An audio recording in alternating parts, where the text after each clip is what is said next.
I'm Francis Seeley from the Enfield Climate Action Forum, and we held a meeting the other night, and we looked at a number of areas that we plan to investigate: transport, green spaces, and climate change, and how that has an impact on community faiths in our area and what they're doing to address that.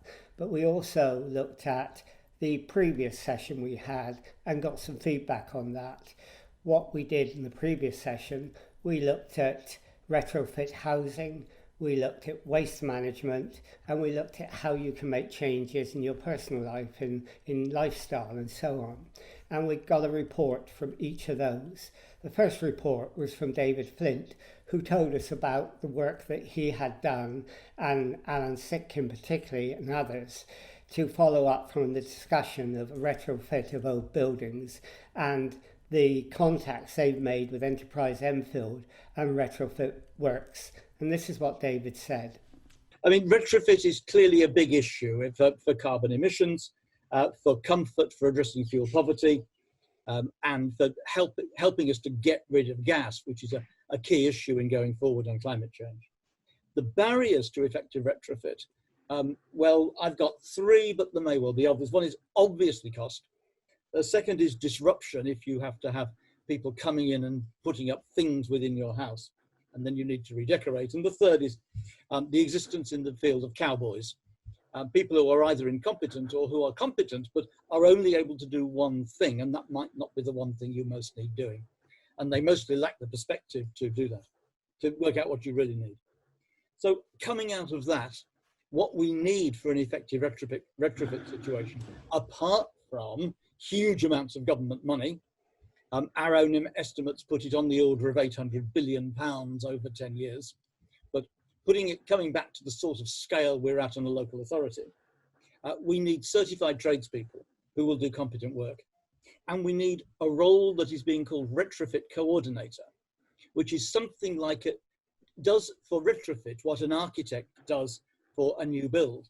They talk to the client, they look at the property, they work out what ought to be done, they put it together a plan, and they help you find tradesmen who will execute that plan.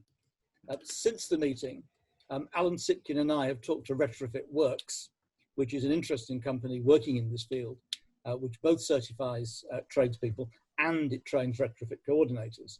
I'm not saying they're the only people who do this, but they do seem to be getting quite a lot of traction. We're hoping to work with them further to be able to bring some kind of scheme to the group.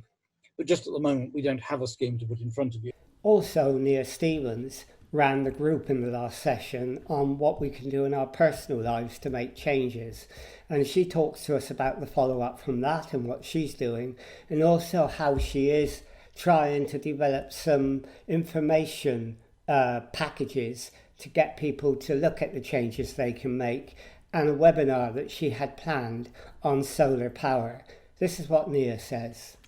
So we had a really good session last time, getting ideas around sort of things that ideas we can take to Enfield Council around getting them to communicate with people in Enfield around ways to reduce their carbon footprint. So we're going to be engaging with the council on that. Lots of ideas that we're going to be, we've sort of listed them out, but we've sort of got lots of a good armory of ideas there to be taking forwards, both ways to communicate and things that we should be communicating on. So yeah, awesome. Thank you everyone who contributed to that. We'll be feeding back on that as we go. The other thing I want to say on sort of a similar-ish topic is that plug for tomorrow, the Enfield Climate Community Group, which was the sort of individual action groups born out of EnCaf, that's got its first speaker tomorrow, which is going to be John Cowdrill, giving a talk about solar panels. He works for Juju Energy and knows lots about this, and is just really lovely and knowledgeable.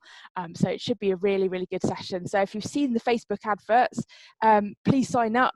And if you fancy sharing it with individuals in your organisations, that would be amazing. And if you want to know more about that, then drop me an email.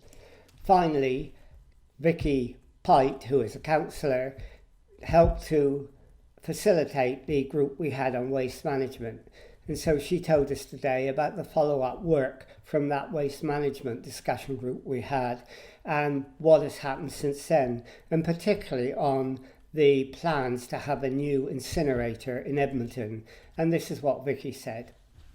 And we discussed lots of items related to waste management, and we were focusing on what we could do, and lots of ideas came up. One was about having big banners in the park to remind people to take their litter home, which I think has been actioned. The other one was to follow up something that had been initiated through EnCaf anyway, which is the incinerator, the energy recovery facility, otherwise known as in Edmonton. And I can actually make an announcement, Francis, because I've literally just this second had an email from the North London Waste Authority to say that the deputation by 7 councillors to the North London Waste Authority tomorrow has been accepted. So following from debate through EnCaf, through our breakout group last time, and on to tomorrow, we'll be deputizing, we'll be